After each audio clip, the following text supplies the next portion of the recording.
Hoor nou mooi, het Paulus geprofeteer hier vir ons tyd of nie? Hy sê hulle sal hulle self vir die beeld van verganklike mense van voëls en viervoetige en kruipende diere oorgee.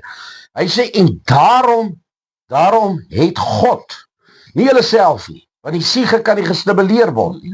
Die siege kan nie versadig word nie. Die gees is onder sedasie van die mens. Hy is in 'n koma, want die gees van God sal nie met daai gees werk as die siege primêr is nie. Hy sê in vers 24, daarom het God, nie hulle self nie, ook nie Lucifer nie. So jy kan nie hierdie skrif in hierdie konteks gebruik teen hierdie goed nie. God het hulle oorgegee aan begeerlikhede van hulle harte, oorgegee aan onreinheid, om hulle liggame onder mekaar te onteer. Vers 25, hulle wat die waarheid van God, hulle het hom klaar gehad. Is nie afgode dienaars hier in Afrika wat nog nooit van Jesus gehoor het nie. Hulle wat die waarheid van God verruil het vir die leuen. Hy het 'n ding gehaat. Dis hoe ek uitgevind het. Paulus profeteer na 'n era toe, na ons toe. Hulle het 'n ding gehad. Psigies het ons primêr geword. Die humanis het ingekom en menseregte het ingekom en vertel vir ons en het vir ons vertel in onsself, hoe oulik is jy? Moenie jou kruis opneem nie, want Jesus het klaar die kruis opgeneem. Hoor wat hy sê, hulle wat die waarheid van God verruil het vir die leuen en die skepsel vereer en gedien het bo die Skepper, wat geprys moet word tot in ewigheid. Amen. Daarom, hoor mooi, het God hulle oorgegee. Dis nie hulle nie. Jy kan nie die mense blameer nie. Jy kan hom nie judge. Paulus sê ook in hoofstuk 2, hy sê moenie hierdie ding oordeel nie. Want God, dis 'n skepping van God wat nou hier gebeur. Daarom het God hulle oorgegee aan skandelike hartsogte, want hulle vroue het die natuurlike verkeer verander in wat teen die natuur is.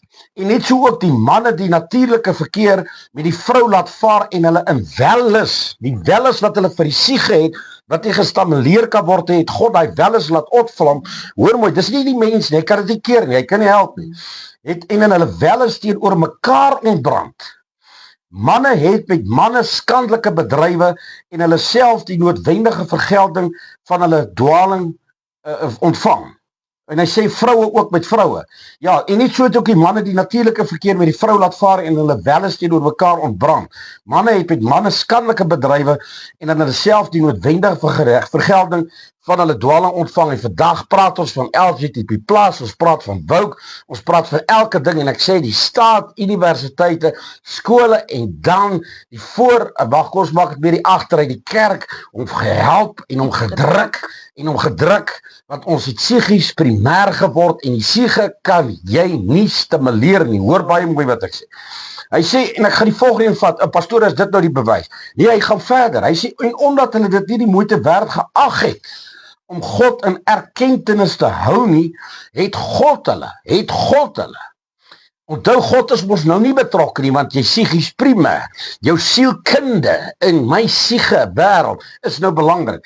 Het God hulle oorgegee aan slegte gesindhede om te doen wat nie betaam nie. Daarom kan jy soveel mannekampe, vrouekampe hou, huwelik-sessies, ek weet nie wat noem hulle die goed, huwelik-seminare, kinderseminare, hoe maak jy die kind groot, hoe maak jy die seun groot, dit gaan nie help nie, want God het hom oorgegee. Elke keer wanneer daai kamp, of daai seminar, psigies primêr is, onttrek God hom, hy gee hom oor en die ding verduivels in wellus al hoe verder.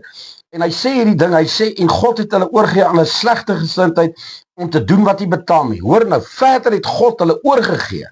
Hulle is vervul met alle ongeregtighede, hoerery, boosheid, hebsug, ondeug, volnydigheid, moord, twis, bedrog, kwaadaardigheid, want die siege word bly voer, en hoe meer ons gepoleer wil raak, hoe meer ons getrim wil raak, hoe meer begin die siege soos 'n dier, want hy raak so iets, he became an animal.